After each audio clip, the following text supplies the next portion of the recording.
मेरे भारत के बहुजन समाज के सम्मानित साथियों,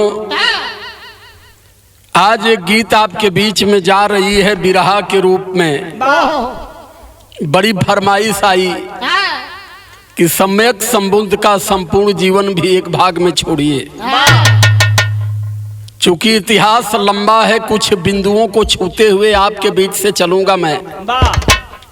सम्यक संबुद्ध का जन्म इसी उत्तर प्रदेश, बिहार, नेपाल के सेंटर लुम्बिनी में हुआ।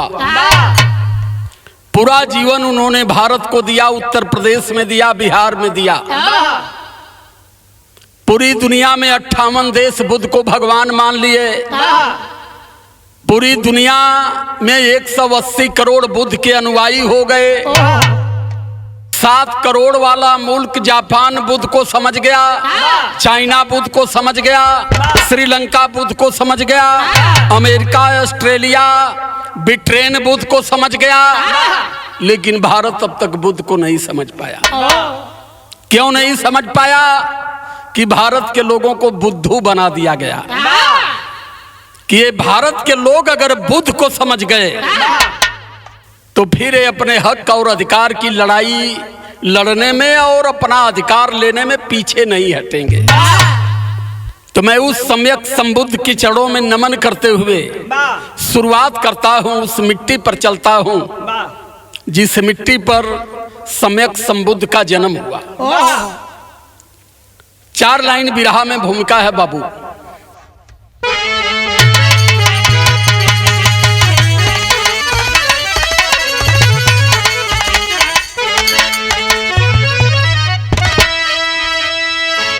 आर्यों का ये आतंक कहर ढा रहा था,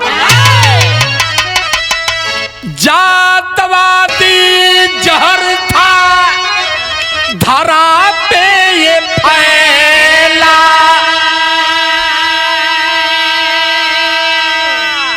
बाणवादी जंजीर जकड़ी हुई,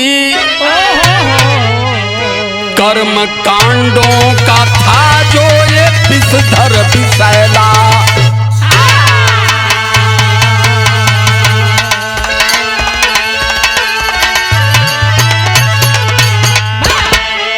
अंधविश्वास की अर्थी उठाने को आए,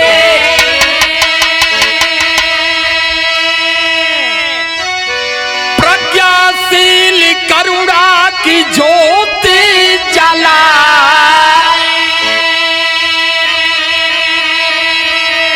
नमन विश्वनायक मानवता के प्रहरी, गौतम बुद्ध दुनिया को दुख से बचाए।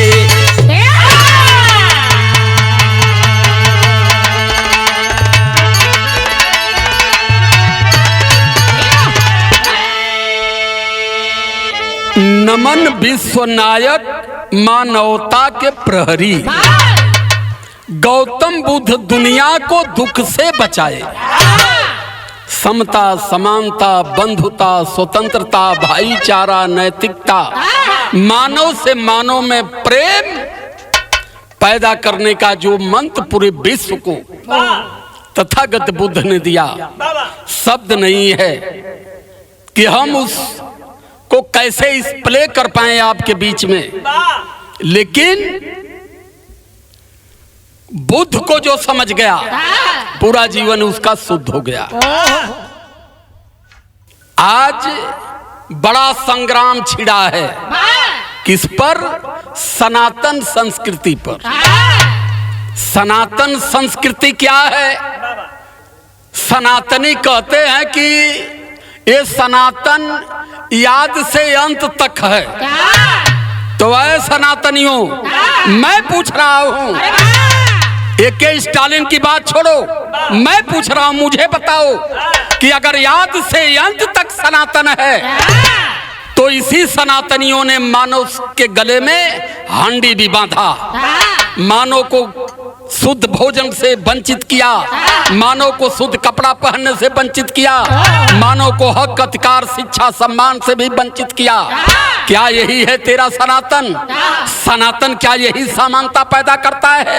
तेरे सनातनी कहते हैं कि हम संविधान पर लात मारते हैं और हम समता पर भरोसा नहीं करते, क्योंकि हम मानव कुल में श्रेष्ठ हैं और समता मानव से मानव की बराबरी का अधिकार पैदा करता है।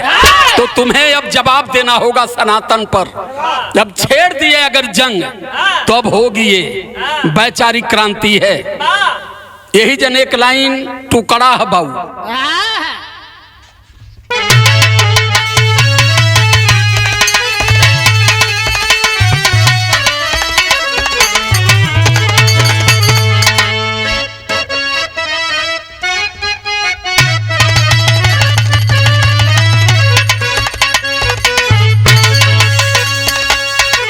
बसी की अरे बसी की और दुनिया है,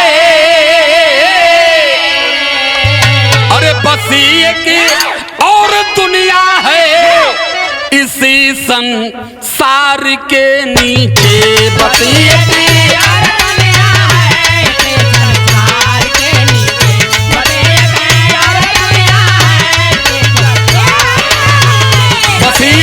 और दुनिया है इसी संसार के नीचे। बसी एक और दुनिया है इसी संसार के नीचे।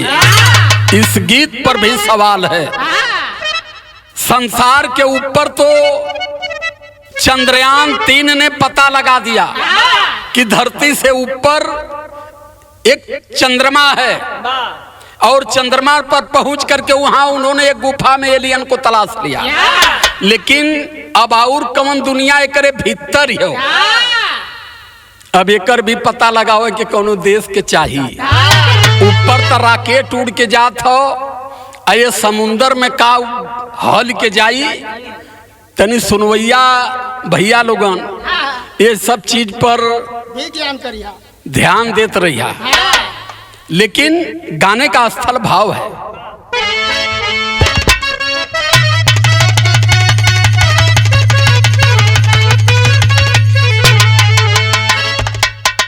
अरे जलाई जात की ज्वाला उसे शैतान कहते हैं। जलाई जात की ज्वाला उसे शैतान कहते हैं। जलाई जात की ज्वाला उसे जलाई जात की ज्वाला उसे शैतान कहते हैं। बहाए प्रेम की गंगा, अरे बहाए प्रेम की गंगा उसे भगवान कहते हैं।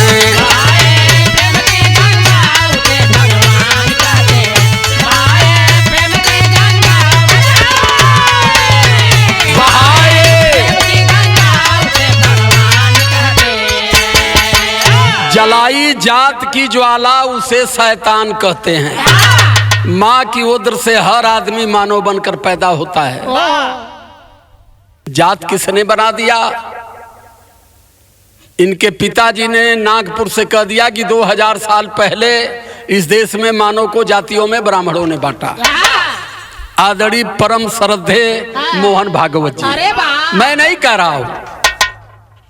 धरती ने जब हमें नहीं बांटा, हवा ने हमें नहीं बांटा, सूरज की किरणों ने नहीं बांटा, तो तुम्हें तुम्हारे बाप में कौन सी हैसियत पैदा हो गई कि तुम हमें मानव से जातियों में बांट करके हमारे अंदर मतभेद पैदा कर दिए।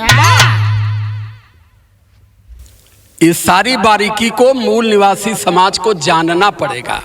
अब यही से शुरुआत है बाबू, शहर का लाइन है।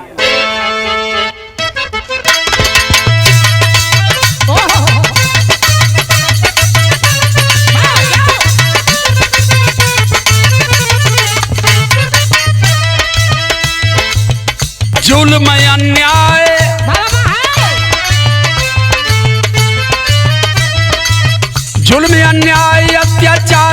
जमाना था,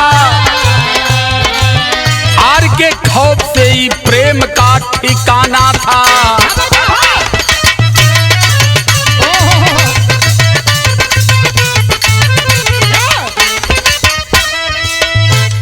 करके गुलाम विप्र,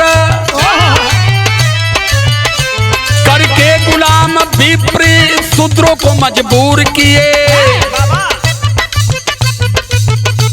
करके गुलाम विप्र इन शूद्रों को मजबूर किए, शिक्षा सत्य संप्रदा से इनको दूर किए।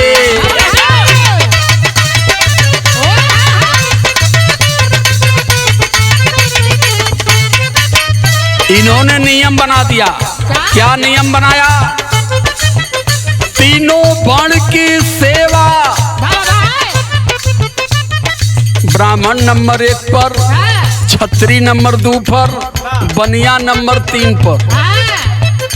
ये तीनों श्रेष्ठ हैं और इस देश के 85% शूद्र हैं, ये सेवादार हैं। इनका काम है कि तीनों की सदैव सेवा करते रहो। तीनों वर्ण की सेवा शूद्र से करवाते थे, तीनों वर्ण की सेवा शूद्र से करवाते थे। वेद पढ़ने पर जिह्वा को ये कटवाते थे।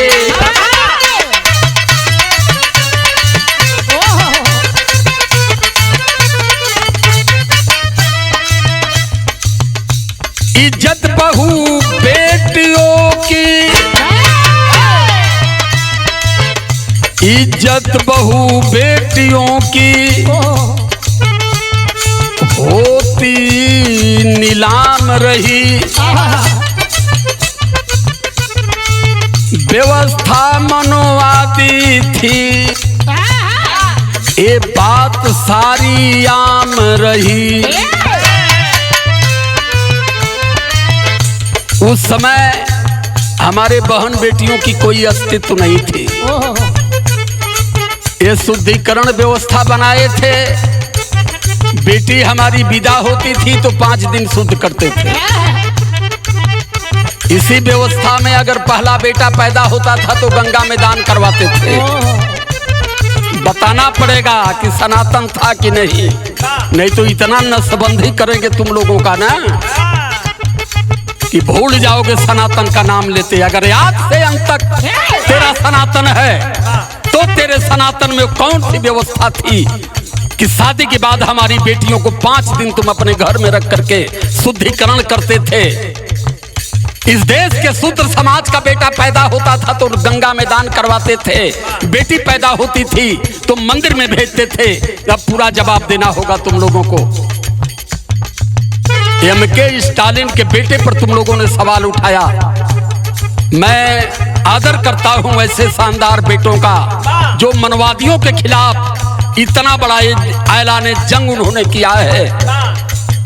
पूरे देश के संत नाच रहे हैं कि सनातन पर इन्होंने अंगुली उठा दिया। मैं भी उंगली उठा रहा हूं, जवाब दो इसे। उसी समय 365 ईसा पूर्व बुद्ध यहाँ आए हैं। बैसाखी पूर्णिमा तिथि जन्म सुनो पाए हैं। 365 ईसा पूर्व इसी धरती पर तथागत बुद्ध का जन्म हुआ। तब उनका नाम उनके पिताजी ने गौतम सिद्धार्थ रखा, बुद्ध नाम नहीं था। और गौतम सिद्धार्थ उनका नाम रखा। लेकिन वही में एक कहानी मिले, लेके लोगों ध्यान दिया कि उनके पिताजी ने ब्राह्मणों को बुलाया, पत्रा खुलवाया और उनसे पूछवाया कि बताओ कि हमारी औरत गर्भवती है, जो बच्चा पैदा होगा उसका संस्कार कैसा होगा। तो ब्राह्मणों ने बात जानते क्या कहा कि महाराज या तो बेटा चक्रवर्ती सम्राट होगा या तो संत होगा। देखा घुरे से देना लकड़ी जानवर के पता नहीं हो कि दुइये हुई चोर डकैत हुई ना कि राजा का लड़का या तो संत होगा या तो राजा होगा। समय बढ़ी गीत बदलल बाऊ।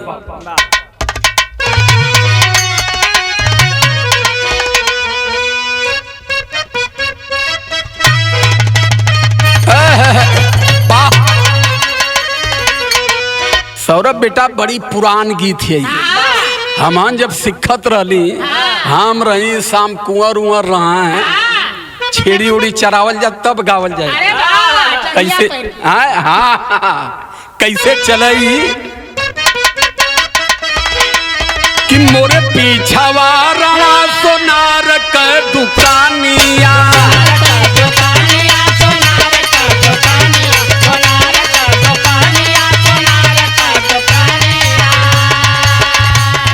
नाथिया गढ़ावे लापी तरियनी के अरे नथिया गढ़ावे लापी तरियन के बड़ी नीक लाग गीत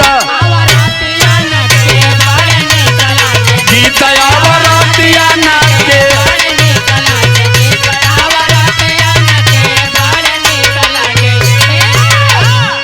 चक्रवर्ती सम्राट महाराजा सुबोधन को आगाज हुआ।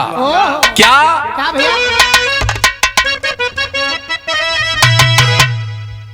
अरे रहल सुबोधन गौतम बुद्धि रजानावा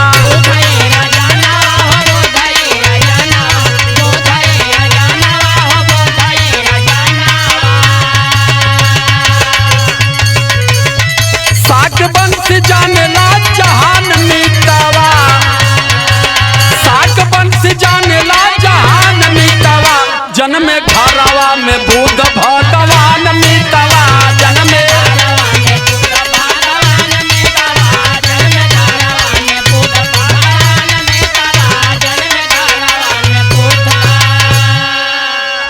साक वंश में महाराजा सुबोधन को पुत्र रत्न के रूप में तथागत बुद्ध मिले। लेकिन कैसे मिलना पहले का देखा परंपरा रहल कि बेटी अगर ससुराल में प्रेग्नेंट होती थी तो बच्चा देने मायके जाती थी। क्या है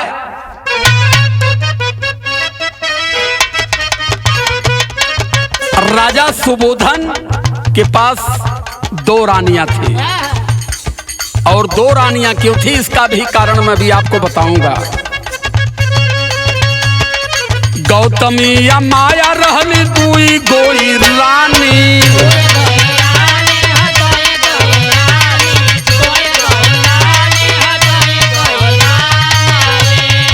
ससुरे से नैहर जात रहली महारानी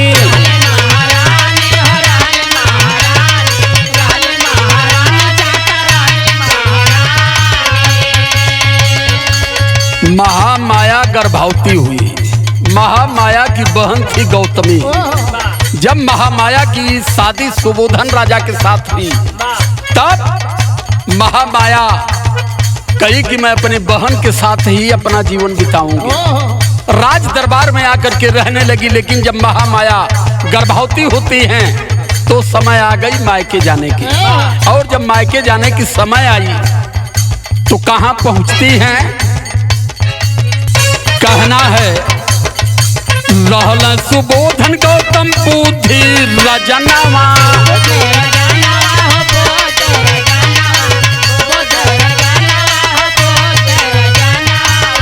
साक बंसी जान जे के जहान मिटावा साक बंसी जान जे के जहान मिटावा जन्म लुम्बनी में बुध भगवान मिटावा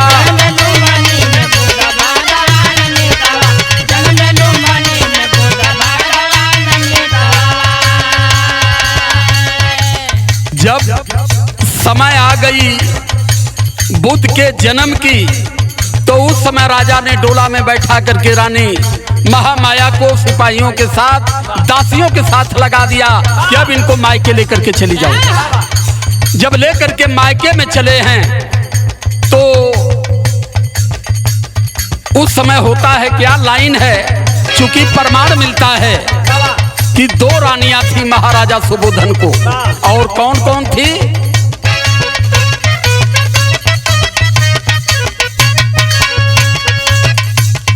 गौतमी या महामाया दूगो रहली रानी।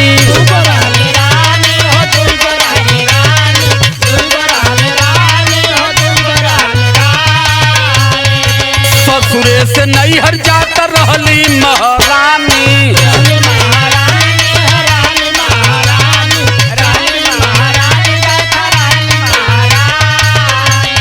लुम्बनी बन मिलल पियावा नमितवा, लुम्बनी बन रहल पियावा नमितवा, जन्मे लुम्बनी में बुद्ध भगवान मितवा। जय हो।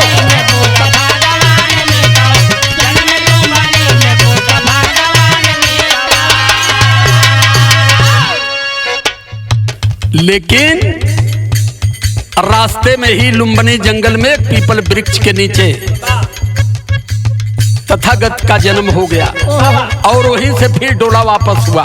और जब डोला वापस हुआ तो होता है क्या? घर वाले वापस आए संघ के सिपहिया।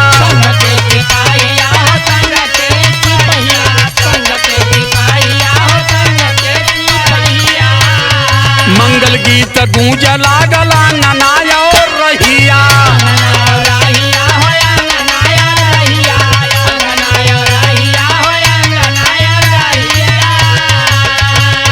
राजा जी लुटावे लगल दान मितवा, राजा जी लुटावे लगल दान मितवा, जन्मे लुम्बनी में बुद्ध भगवान मितवा।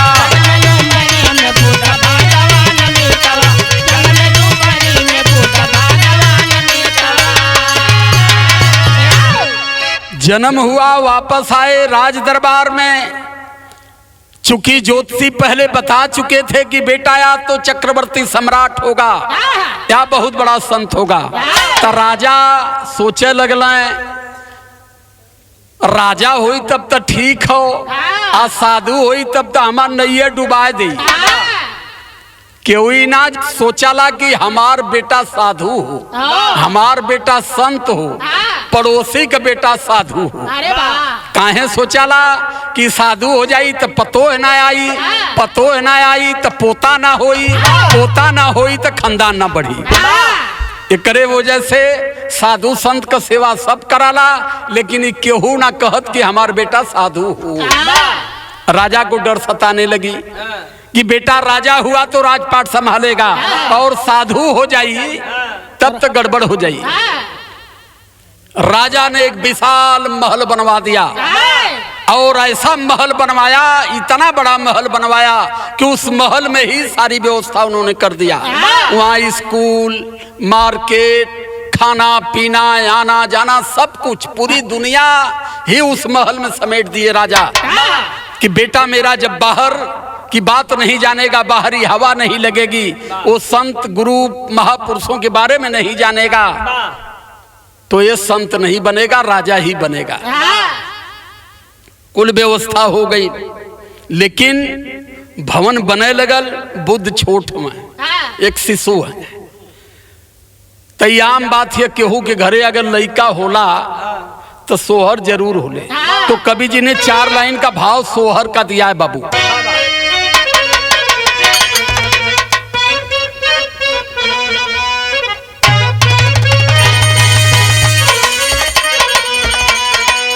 भाव है कि झूम गई धरती गगनवा हो पिया, सलयाना नवा हो पिया, सलयाना नवा ना। अरे मोरे सखिया, अरे मोरे सखिया,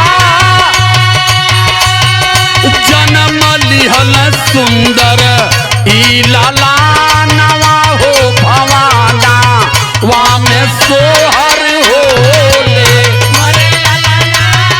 जन्म लिहल सुंदर ई लाला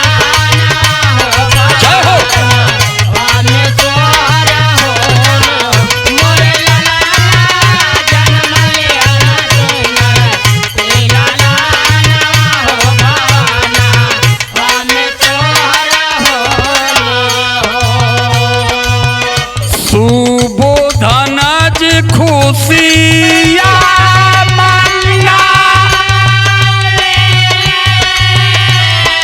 खजाना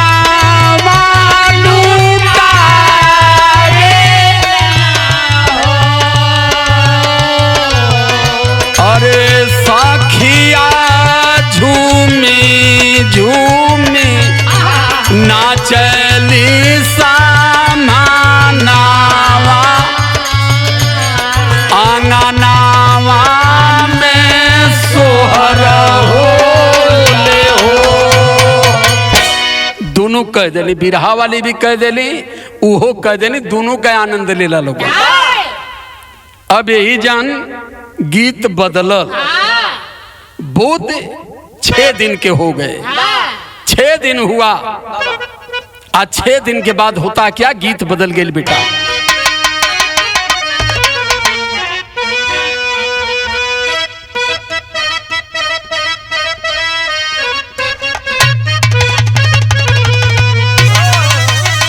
वह गीत का लाइन ही हो कि अंगने में फूल फूल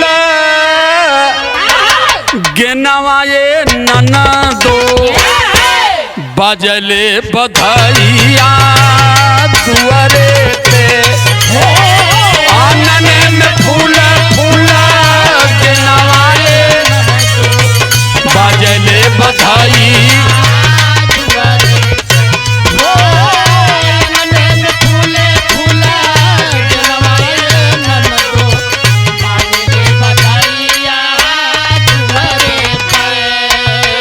यही महाराजा सुबुद्धन जी के घर में सौभाग्य और दुर्भाग्य दोनों का चक्कर एक साथ शुरू हुआ। 6 दिन के बुध हुए, 7वां दिन प्रवेश कर रहे थे। एकाएक होता है क्या, घिर गईली कमक दरियाए नीता घिर गईली कमक दरियाए मितवा बरस नजरिया राजा के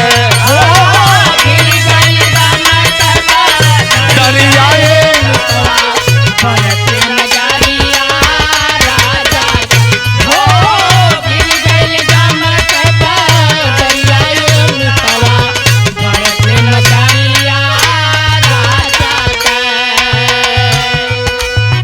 पूरा राजा का राज शोकित हो गया। क्यों शोकित हुआ, 7 दिन बाद भइले माता का मरनवा।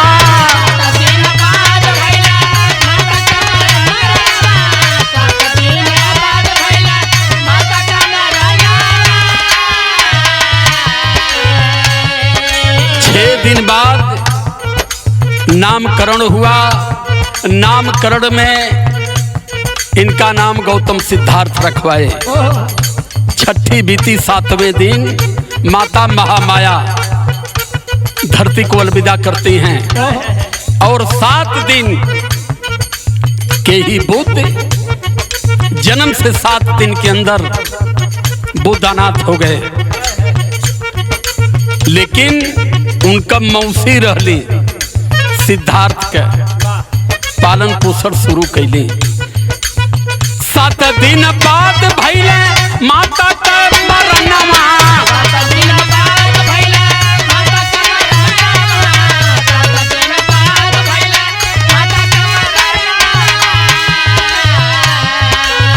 मौसी सिद्धार्थ के कैली पालनवा।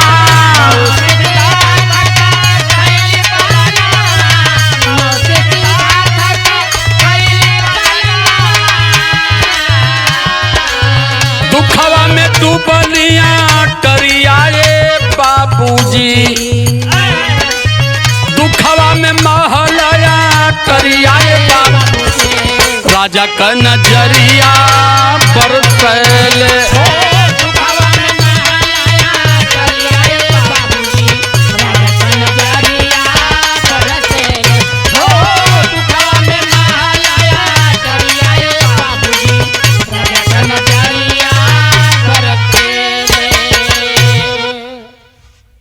चले गए। बुद्ध की माँ मर गई, लेकिन इनकी मौसी थी जिसका नाम था गौतमी।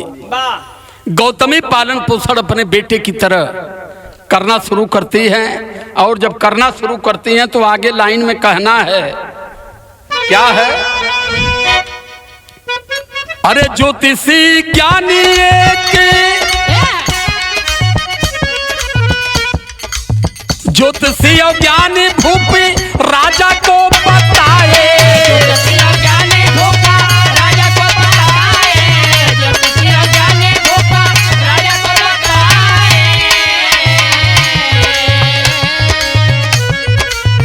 बुद्ध की कीर्ति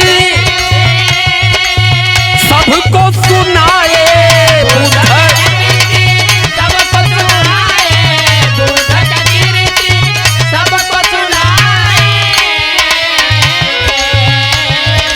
और मन बैरागी लागे ई है उमरिया, बरस नजरिया राजा के। जन्मों उपरांत भी राजा ने बुलाए ज्योतिषियों को कि बताओ, 7 दिन के बाद बेटा मेरा अनाथ हो गया, गौतम सिद्धार्थ, क्या लिखा है इसके भाग में? फिर उन्होंने पत्रा में बताया देख करके कि बेटे का अपने संस्कार में पालन करिए। हो सकता है कि बेटा आपका विचारक हो, संत हो, आप अपने संस्कार में रखेंगे तो महाराजा भी बन सकता है। उनके हिसाब से उनका पालन पोषण शुरू हो गया। अब एजन गीत बदलल बाऊ।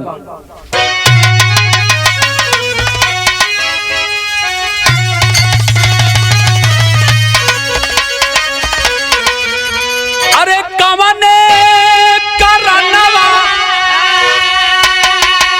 सहरी भागे, पिया पपिया का बोलिया जहर लागे, पिया पपिया का बोलिया जहर लागे, पिया पपिया का बोलिया। जय हो जहर लागे, पिया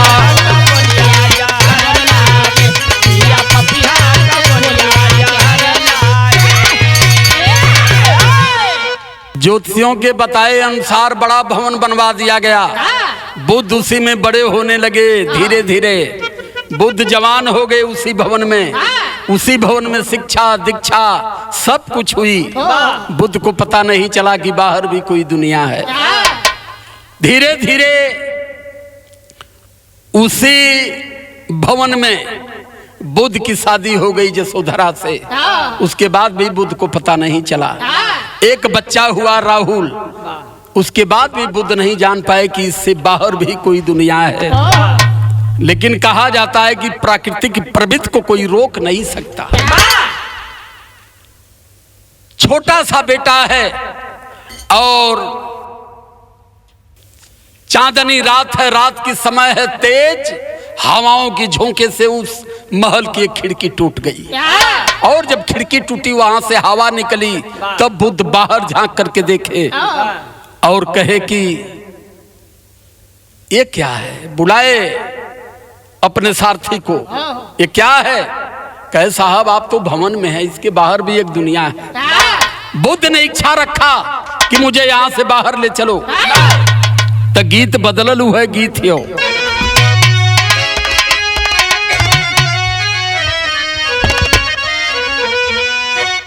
अरे यशोधरा से सदिया कहा जाता है कि प्राकृतिक की प्रवृत्ति जो होती है इस धरती पर कोई उसे टाल नहीं सकता। लेकिन ये सनातनी जो है हवन जग से पूजा पाठ से उसे टालते हैं। कहना जा टर गए। आज जब मर जी बात कह कि तो अगले जन्म में कतवार खाता रह लिया, ये बदे ना पूरा पैके। बड़े कारीगर हैं ये लोग। अगर नहीं संभले तो अब फिर इसके बाद संभल भी नहीं पाओगे। ये बहुत बड़े मदारी भी हैं। उसी भवन में शादी होती है। कैसे? जसोधरा से सदिया अरे रचाई भूप जी, माया जलिया में लाल को फंसाए भूप जी। माया जलिया में लाल को फंसाए भूप जी, माया जलिया में लाल फंसाए भूप जी हो, फंसाए भूप जी हो, फंसाए भूप जी, माया जलिया में लाल को फंसाए भूप जी, माया जलिया में लाल को फंसाए भूप जी। अरे आगे पीछे लागल रहे सुघर जननवा, कुछ दिन बाद भैला राहुल ललनवा।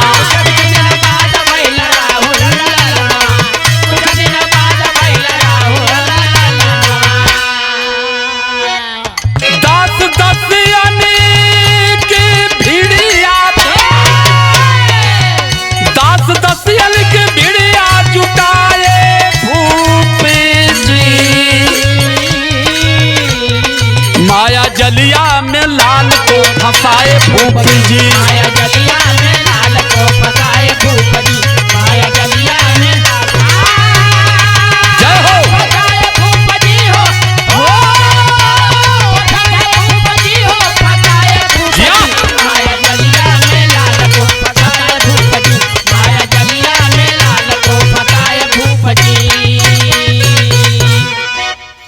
दास दासी तमाम सुंदरियां अलग बलग घूमे, उनके तमाम घूमे अगल बगल कि बुद्ध यही में ऐसा आराम में भरमत रही हैं, लेकिन प्राकृतिक प्रवृत्ति को कोई रोक नहीं सका। जब एक दिन खिड़की टूटी, बुद्ध बाहर देखे, सारथी को बुलाकर कहे मुझे बाहर ले चलो। बाहर जब निकले राजा के सामने, सारथी ने कहा कि गौतम सिद्धार्थ बाहर जाने की जिद कर रहे हैं। कहे कोई बात नहीं, ले जाओ, लेकिन ध्यान रहे एक सीमा निर्धारण कर दिया उन्होंने, उतना दूर तक ले जाना, वहीं से वापस लेके आना। रथ पर बैठा करके लेके चलने लगा।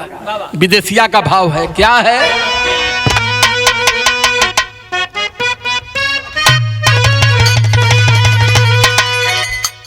कि सारथी के साथ एक दिन घूम गई नगरिया में, अरे जर जर शरीर बूढ़ा देखल नयाना,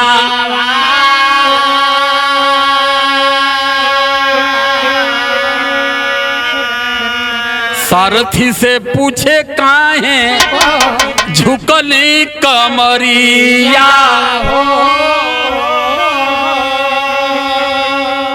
अरे झूलल बाटी मानसैनी करी छोड़ी देखा ताना,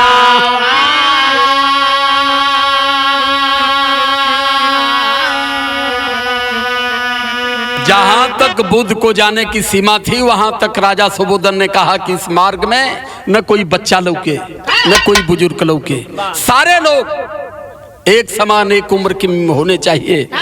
वहां लेके चल गए और वहीं से जब रथ घुमावे लगल तो बुद्ध कहना क्यों घुमा रहे हो भाई? कहना बस राजा का यहीं ले आदेश, कहना आगे लेके चलो। जब आगे लेकर के चले कुछ ही दूर बढ़े तो देखे कि एक वृद्ध पूरी शरीर की मांस गल गई है, चमड़ा झूल रहा है, रोड पार कर रहा है और रोड पार करते हुए गिर गया। और जब गिर गया तो बुद्ध तुरंत रथ से उतर करके और उस वृद्ध को सहारा दिए, रोड पार कराए और सारथी से पूछते हैं ये क्या चीज है, ये आदमी क्यों झुका है? तो सारथी बताया कि आप जैसा ये भी था, अब ये बुजुर्ग हो चुका है और मानव पैदा होता है बच्चे के रूप में, लेकिन आखिरी समय में अभी चल रहा है। कहना चलो आगे बढ़ाओ। बढ़ल रथ आगे, जब आगे बढ़ल तो अगली लाइन में हो कि बचपन जवानी फिर आवेले बूढ़ गई।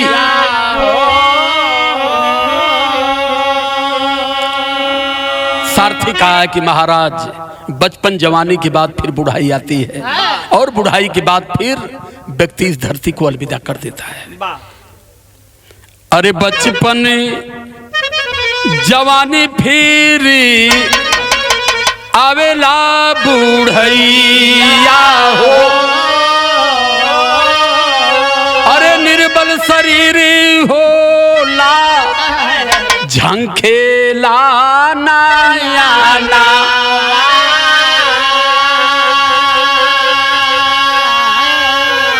इतना कहते ही रथ जैसे थोड़ी आगे बढ़ी, देखे कि 4 लोग कंधे पर लेकर के एक लाश को चले आ रहे हैं। पूछ रहे हैं बुद्ध जी ये क्या है, इसको ये क्या चीज लेकर के लोग जा रहे हैं। लाश को उन्होंने रुकवाया और कफन हटवा करके बुद्ध ने देखा। तब सारथी कहा कि अब ये आदमी धरती को अलविदा कर चुका है, अब इसके बाद ये चल नहीं सकता। अरे 4 लोग कंधवा पे लाश लिए जाता रहल। अरे सारथी बताया इनी करी भयल बा माराना।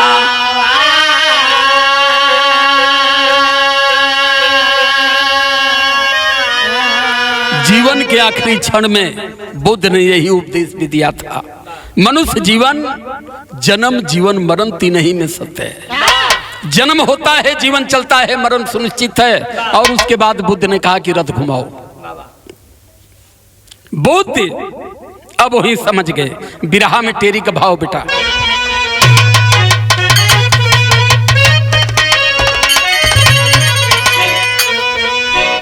हाय अरे बैरागी मन को चैन चाहिए, अरे बैरागी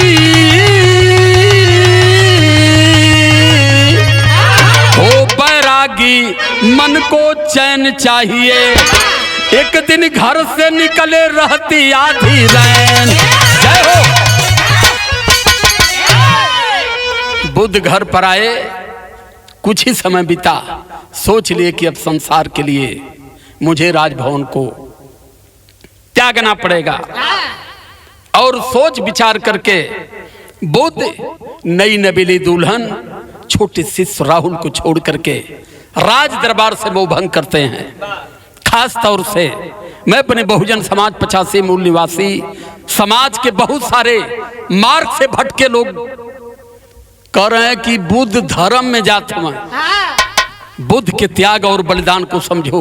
ये बहुजनों का इतिहास रहा है, चाहे बाबा साहब अम्बेडकर रहे हो, संत गुरु रैदास रहे हो, मानवर कांसी राम साहब रहे हो, सारे लोगों ने अपने जीवन का बड़ा बलिदान दिया, तब आज इस हैसियत में हम खड़े हैं। बुद्ध पिछड़े समाज से थे। पुष्पमित्र सुंग नाम का ब्राह्मण पूरे देश से बौद्धिस्टों को समाप्त किया। अब एक पंडित बोल रहा था हरिद्वार का कि अब हमें पुष्पमित्र सुंग बनने की जरूरत है। मैं कह रहा हूं गधे से, दाढ़ी वाले से, कि ये भारत अब तुम्हारे बाप का नहीं है, अभी भारत बुद्ध का भारत है। ये भारत बाबा साहब अम्बेडकर का भारत है। पुष्पमित्र सुंग बनने का अगर प्रयास किए तो हम ऐसा सूंघ देंगे तुम लोगों को कि फिर तुम उठने लायक भी नहीं रह जाओगे। इसलिए भारत को भारत की तहजीब में रहने दो और बहुत ज्यादा छेड़ो मत। अब हम तुम्हारी गुलामी नहीं झेलेंगे। अब हम पढ़े लिखे हो गए, हम अपने हक और अधिकार के बारे में समझ गए। संविधान की ताकत, संविधान की औकात हमें मालूम है। और जब तक संविधान रहेगा, अगर पुष्पमित्र सुंग बनने का प्रयास करोगे तो ऐसा उलाट के तिहाड़ जेल में ठेले जाओगे जैसे आसाराम और राम रहीम हम। एक जाने कहा कि आई एम गार्ड, एक जाने कहा कि आई एम कन्हैया। ठेलन वही में हुक्का पानी बंद। तो इसलिए समझा रहे हैं ये बुद्ध की धरती है और भारत आज पूरी दुनिया में विश्व गुरु की श्रेणी में खड़ा है, भारत का सम्मान है तो बुद्ध की वजह से है। तरज बदल गई बाबू।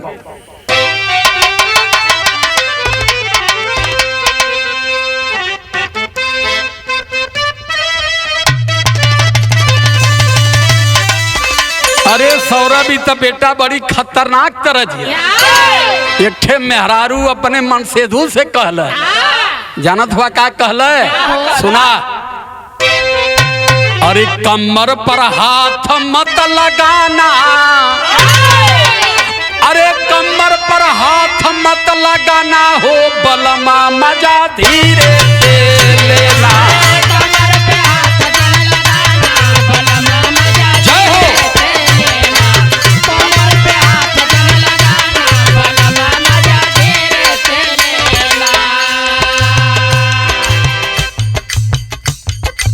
तथागत बुद्ध घर द्वार परिवार का परित्याग करने का संकल्प लिए और संकल्प लेकर के चुपचाप अर्धरात में निकल गए।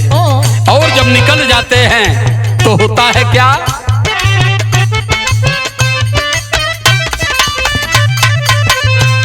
अरे घरवा के दिहल सिधार हो, अरे घरवा से दिहल सिधार हो, विचार कर सकता बा जग में, हो विचार कर सकता बा जग में।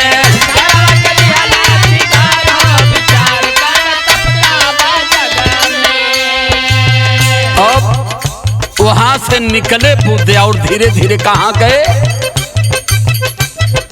पहुंचे सिद्धार्थ जी गया धीरे धीरे।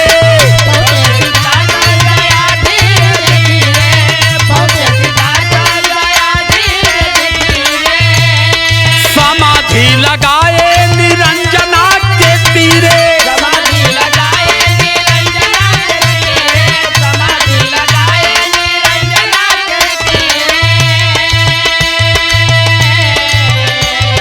समय दिए काफी गुजार हो, अरे समय दिए काफी गुजार हो, विचार कर सकता बा जग में, विचार कर सकता बा।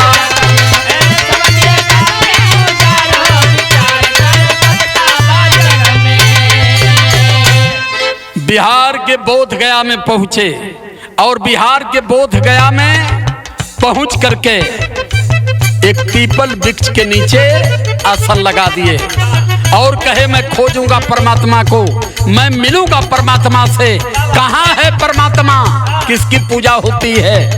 इतनी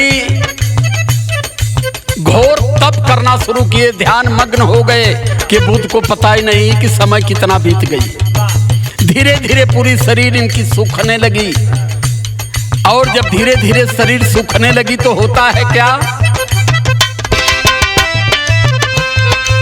धीरे धीरे हो गई निर्बाल काया हो, धीरे धीरे हो गई निर्बाल काया, धीरे धीरे हो गई निर्बाल काया। एक सुजाता ने खीर है खिलाया,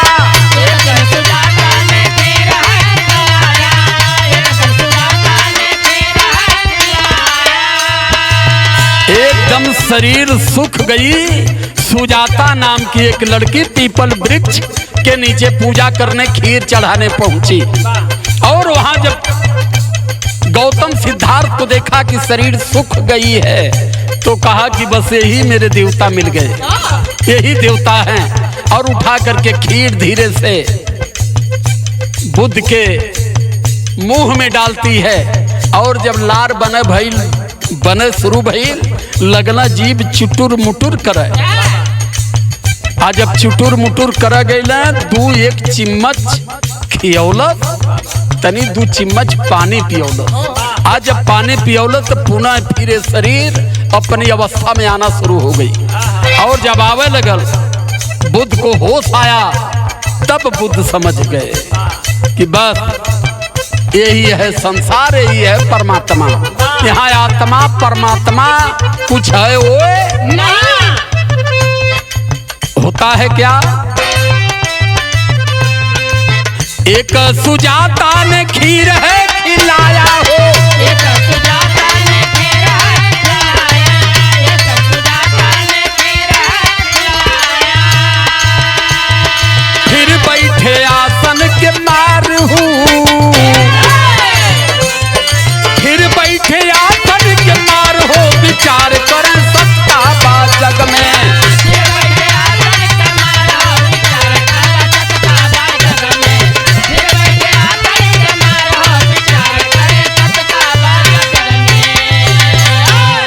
विचार करने लगे, धीरे धीरे बुद्ध को ताकत मिली, सोचने की क्षमता हुई, शरीर ताजी हुई। कहे कि किसी भी तरह से शरीर को अन्न पानी जल के बिना तपाना ये ठीक नहीं है। ये शरीर जो हमें मिली है कर्मों के लिए मिली है। और वही पीपल के वृक्ष के नीचे बोध गया में बैठ करके बुद्ध ने विचार करना शुरू किया। और विचार इतना किए बुद्ध कि समझ गए कि संसार में सत्य क्या है। और जब सत्य या सत्य को बुद्ध को ज्ञान प्राप्त हुआ, तब बुद्ध करते हैं क्या? पीपल के पेड़ नीचे प्राप्त हुआ ज्ञान हो, पीपल के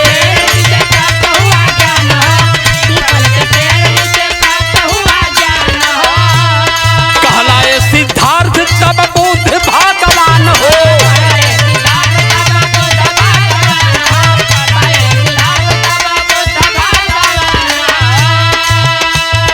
कर लागे जग का उद्धार हो,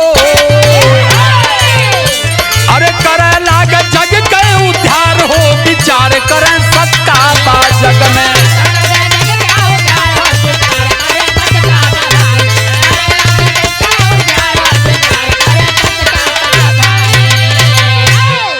ज्ञान प्राप्त हुआ समाज को, देश को, आवाम को बुद्ध ने सत्य मार्ग पर चलने का रास्ता बताना शुरू किए। और गया से सीधे चले आए कहां? सारनाथ बनारस में। और सारनाथ बनारस में बुद्ध ने उपदेश देना शुरू किया। दूसरी बुद्ध स्थली बनारस के सारनाथ में है, लेकिन बनारस में सबसे बड़का देवता विश्वनाथ में। आप विश्वनाथ के गगरा का गगरा वही पिंडी पर दूध या जल चढ़त हो। आ सब कहता कि हर हर महादेव।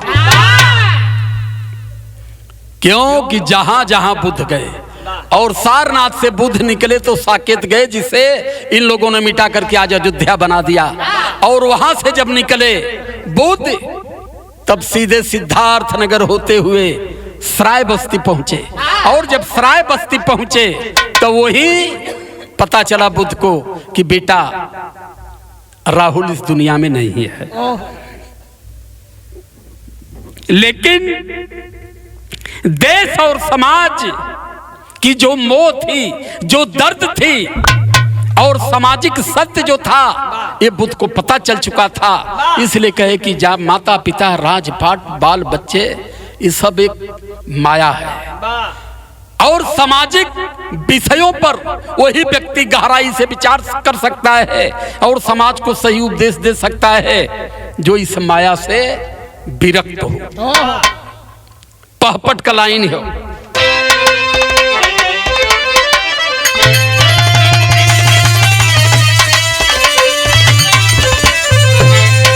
अरे बाट लगल ज्ञान का खजानावा, गौतम ज्ञानी।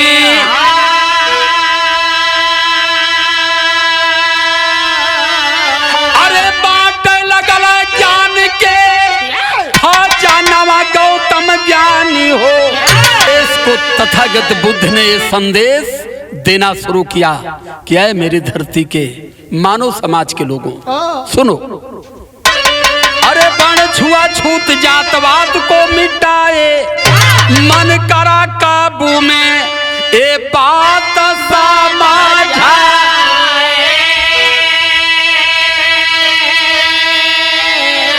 अरे करना चाहिए पंचशील। कब संबुद्ध ने इस देश को 5 सील दिया? ज्यादा भरमने की जरूरत नहीं है, 5 शील का पालन करो, तिसरण और पंचशील, इसी में पूरा जीवन मुक्त हो जाएगा। और बुद्ध ने कहा चोरी, हत्या, पाप ये सब करना बंद कर दो। अगर किसी के अंदर ये है तो मानव स्वभाव से परे है। बुद्धम शरणम गच्छाम, बुद्धि की शरण में चलो। संघम शरणम गच्छाम, संघ की शरण में चलो, जहां से बुद्धि और विवेक का विकास होता है। धम्मम शरणम गच्छाम, धम्म की शरण में चलो। धम्म क्या है? एक विचारधारा है। धम्म की विचारधारा कहती है कि देश में समता, समानता, स्वतंत्रता, बंधुता, भाईचारा, नैतिकता। तमाम साथी हमारे कहते हैं कि ये तो बुद्ध धर्म में चल गया। बुद्ध तथागत बुद्ध कभी किसी धर्म को महत्व नहीं दिए। बुद्ध कहते हैं कि धर्म व्यक्ति के मन और मस्तिष्क को गुलाम बनाए रखता अपनी विचारधारा से, लेकिन धम्म कहता है कि जहां मानवता नहीं है, जहां स्वतंत्रता नहीं है, जहां भाईचारा नहीं है, वहां धर्म कोई भी हो, उस धर्म का कोई अस्तित्व नहीं है। तो ये बुद्ध की बारियां रही। आल्हा का लाइन है, बुद्ध ने किन किन बिंदुओं पर हमें उपदेश दिया और हमें बचने के लिए कहा।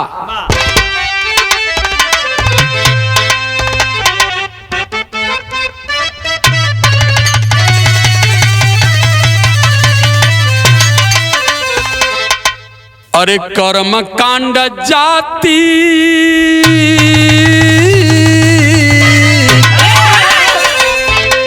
कर्म कांड जाति आडंबर के विरोधी बाबू,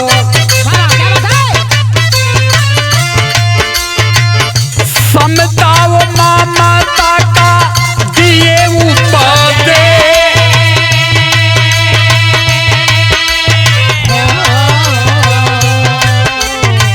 स्वर्ग नरक वाली काल्पनिक कहानी बाबू, गेरुआ रंगाए नाही कटी है कले,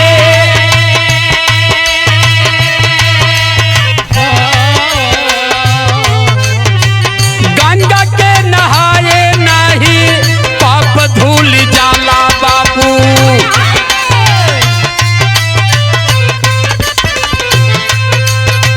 यज्ञ करवाए कोई के मिलत नहीं से,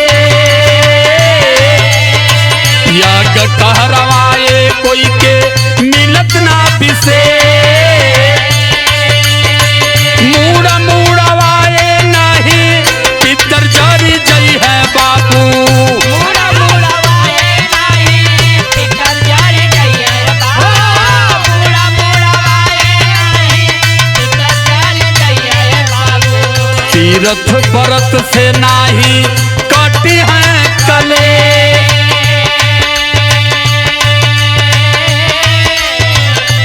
गौतम बुद्ध बोले मुनि वासियन के अनवा बाबू, गौतम बुद्ध बोले मुनि वासियन के अनवा बाबू, बिना जान करामाती कवनो बिसावा,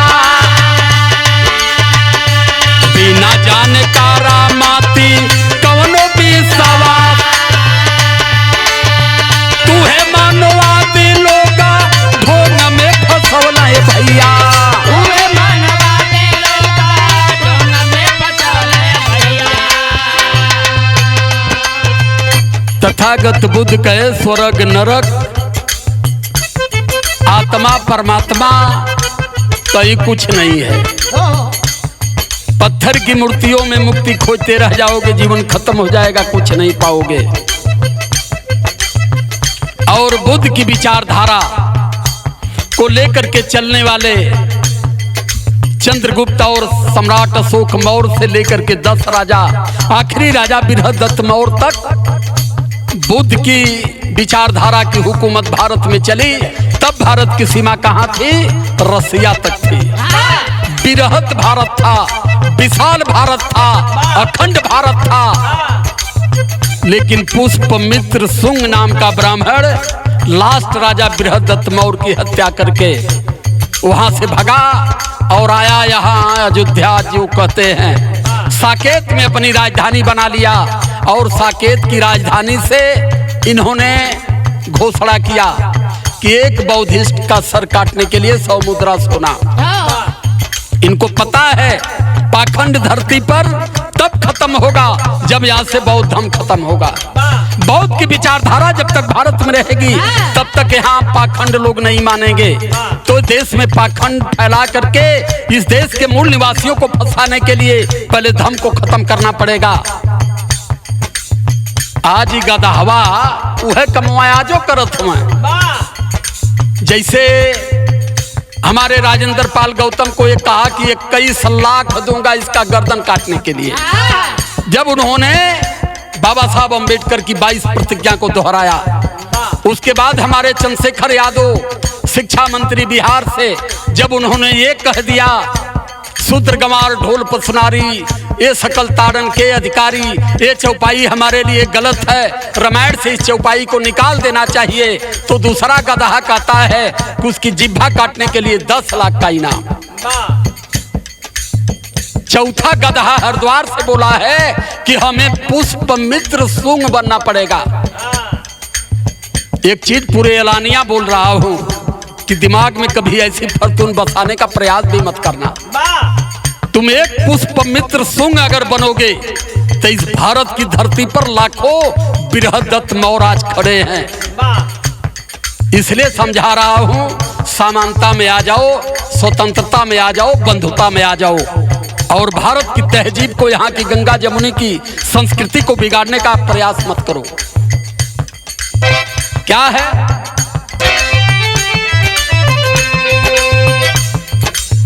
अपने गुलामिया का चोरीदार सरिया बाबू, अपने गुलामिया का चोरीदार सरिया हो, अपने गुलामिया का चोरीदार सरिया हो। तर्क बुद्धि ज्ञान से बिखेरे परका, वेद का प्रमाण जाने माना मूल निवासी भैया, वेद का प्रमाण जाने माना मूल निवासी भैया, वेद का प्रमाण जाने माना मूल निवासी भैया।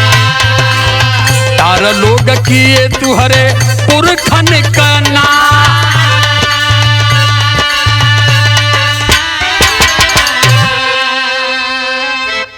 उसी समय सम्यक संबुद्ध तथा गद्बुद्ध ने कह दिया था कि वेद रामायण ये सारी काल्पनिक चीज है। खैर हमारा संविधान आदेश करता है कि हम किसी चीज का विरोध नहीं कर सकते, तो हम तो संविधान के दायरे में हैं। लेकिन यही पेरियार ललई यादव पर जब मुकदमा हुआ, इनकी सच्ची रामायण पर मुकदमा चला सुप्रीम कोर्ट में, तो 1971 में ही सुप्रीम कोर्ट ने कह दिया कि हिंदू कोई धर्म नहीं, यहाँ के सारे वेद ग्रंथ कल्पना के आधार पर बनाए गए हैं और देवी देवताओं का कोई एविडेंस नहीं है। तो जब सुप्रीम कोर्ट ने कह दिया, अब तुम लोग ये सोच रहे हो कि जो सुप्रीम कोर्ट कह दिया हम वो भी ना माने। हम संविधान और कानून के पुजारी हैं, तुम लोग हो निहंगे। हमारे नेता ने संविधान और कानून की रक्षा में अयोध्या में गोली चलवा दिया कि देश संविधान से चलता है, तुम्हारे धर्म और ग्रंथों से नहीं चलता। तो देश के संविधान और कानून की हिफाजत में हमें किसी भी तरह से गुजरना होगा, हम गुजर जाएंगे, लेकिन देश की धर्म निरपेक्षता पर हम आंच नहीं आने देंगे। श्रद्धेय नेता मुलायम सिंह यादव जी ने कहा था। उसी में अमेरिका से खबर आई, अमेरिका के राष्ट्रपति ने कहा कि भारत में सच्ची कानून और संविधान की रक्षा करने वाला कोई नेता भारत में है तो मुलायम सिंह यादव हैं। उसी समय नारा चला, धरती और अंबर में जिसका जलवा कायम है, जो कभी ना झुकना सीखा उसका नाम मुलायम है। ये सब कहने लगे कि मुलायम सिंह तो मुल्ला हो गए, लेकिन हमारे लोगों ने हमारे महापुरुषों की तहजीब को बचा करके आज भी जिंदा रखा है। तो मेरे कहने का मतलब है कि हमें हमारी तहजीब में रहने दो, और जो सपना देख रहे हो वो सपना पूरा होने वाला नहीं है। क्या है तेनी सदर में आवा मास्टर झटका में था।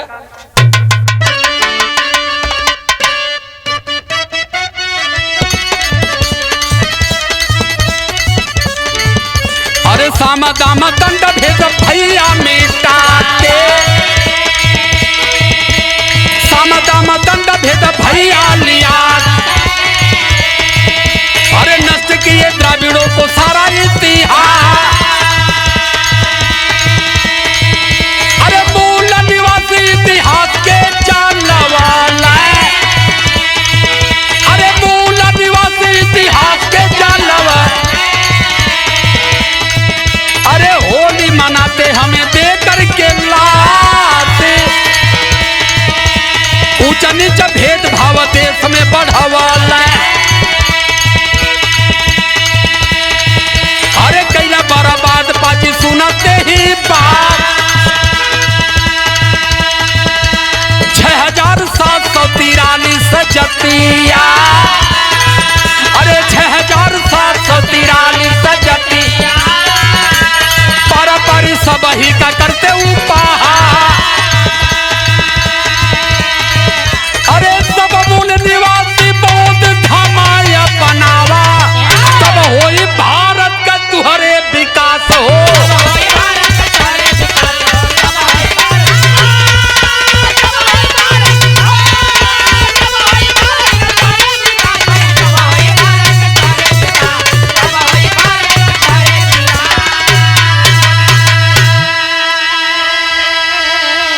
पूरे देश के लोगों को, पूरे भारत देश के लोगों को कहा कि अगर धर्म को China, Japan, America, Australia, Singapore, Sri Lanka जान गया तो कौन सी बीमारी है कि धर्म की परिभाषा को आप नहीं समझ पा रहे हो। धर्म की परिभाषा को पूरी दुनिया में सबसे बड़ी विद्वता हासिल करने वाले, सिंबल ऑफ नॉलेज कहे जाने वाले बाबा साहब अम्बेडकर ने आखिरी समय में अपने जीवन को धर्म की शरण में दिया कि अगर धर्म को ये संसार समझ गया, धर्म को हमारे भारतवासी समझ गए, धर्म को हमारे मूल निवासी समझ गए, तो इनकी विचारधारा जातियों को विनाश करने में आगे बढ़ेगी। मैं धन्यवाद देता हूं बिरहा के लास्ट लाइन में हमारे ही भाई, हमारे ही क्षेत्र ब्लॉक के रहने वाले भाई लक्ष्मण यादव जी ने एससी परिवार की लड़की से शादी करके उन्होंने पूरे भारत को संदेश दिया है, जातियां तोड़ो समाज जोड़ो, शादी बेटी की होती है, नहीं कि शादी धर्म और जात की होती है। तो मैं बहुत बहुत धन्यवाद अपने भाई को देता हूं और अपने 85 मूल निवासी समाज से अपील पूर्वक कहता हूं कि जातियों से बाहर निकल जाइए और हम भाई भाई हैं, हमें एक होकर के शासन पर हमें कब्जा करने की जरूरत है। लेकिन इसी में कुछ तितिल गुलाम पियरका मेघा भी है, तो पियरका मेघों की तरफ मत ताकिएगा, वो क्योंकि इस डबरा से उस डबरा में, वो गढ़ा से वो गढ़ा में, वो नाली से वो नाली में बराबर कुत्ते रहेंगे, उनका कोई ठिकाना है नहीं। तो इसलिए कह रहा हूं, आखिरी लाइन है,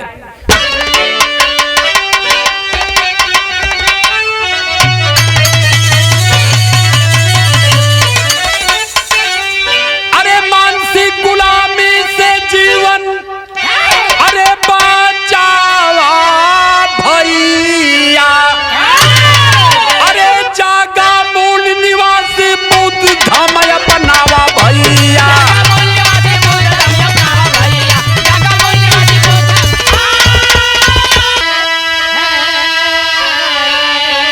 अब हम धर्म की बात कर रहे हैं, एक कोई गधा है इधर का कानपुर के तरफ का, अभी हमने सुना वो कह रहा था कि ये राजकुमार यादव जो है दलित मानसिकता का व्यक्ति, जो कुछ दलितों से पैसा लेकर के वो जो है इस समाज को, हिंदू धर्म को बुद्ध धर्म में परिवर्तन करना चाहता है।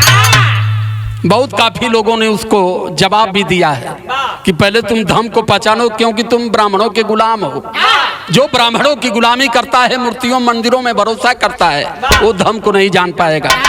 तो इसलिए कहना है, अरे अपन इतिहास पहले पढ़ा मोरे भैया, खंड खंड देसावा के कैल, उच्च नीच का भेदभाव मिटावा भैया। अरे वेदवा पुराण और रामायण लिखवाए, चुन चुन सूत्रों को खूब पढ़ाए।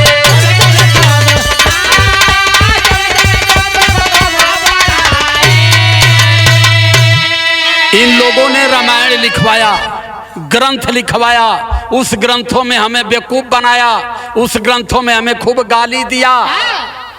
और हम जी गुरुजी, जी गुरुजी, गुरुजी गुरुजी करते हुए उनके पीछे हम पोंछ दूम हिलाते आज तक रह गए। कथा हमारे घरे होले, हमान चौरक ऊ खाइला जवन प्रसादी बनावेला, आय अपनी खाती गरी छोहाड़ा मुनक्का बादाम के अलगे निकाल के धै लेना। आ चरण इमृत कुल पियता ना, चरण इमृत के जानते हैं, ठाकुर जी के चरण का धोवल, वो जवन औ गोलकी करियाई बैरिया नहीं, एक ठे गोल करिया पाथर ले रहा, ओके डिबिया में बंद कैले रहा। कहला ठाकुर जी हम, वो ठाकुर जी के वही चरण इमृतिया में वही जौने गगरिया में धै लाला रसवाओ के दूधे से नहवावल, और नहवाई के ठाकुर जी के पवित्र कई के फिर वही डिबिया में ले आवल। आई समाज बेचारा केरा गाड़ के कईन गाड़ के वही जन हलुआ उलुआ कुल धय के हाथ जोड़ के ठाकुर जी की कथा सुनता। कथा का शाब्दिक अर्थ होता है कि टोटल पाखंड, टोटल झूठ, जो झूठ की बुनियाद पर कहानी बनाई गई, जिस कहानी का कोई एविडेंस नहीं है, जिस कहानी का कोई प्रमाण नहीं है, जो अप्रमाणिक है, वही का नाम है कथा। ते बदे कथा सुनल बंद कर दा लोगन। कथा सुनबा मुक्ति न मिली, मुक्ति मिलेगी विद्यालय से। विद्वान बनना है तो विद्यालय पकड़ना पड़ेगा। और मंदिर में ढेर जाने, हमारे ज्ञान भंवरनाथ मंदिर है, कुछ साथी वही अगल बगल रहा, वो सुबेरे शाम जाला वही भंवरनाथ मंदिर में कहला हमार कल्याण करा, मूर्ति कल्याण करी। आखिरी लाइन है बाबू,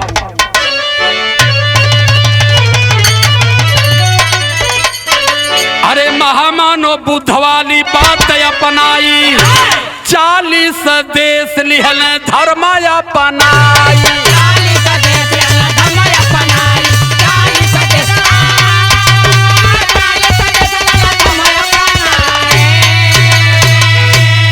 अरे पंचशील झंडा उड़ावा भैया, पंचशील को लाइए, बुद्ध के उपदेशों को मानिए। बुद्ध गुरु रैदास कहे यादो ललई पेरियार, सूरज भान कभी कलम उठाए, अरे भैया करा विचार हो।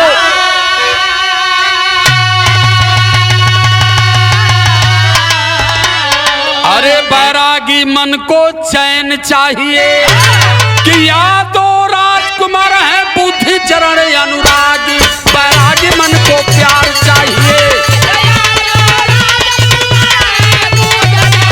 अनुरागी हो।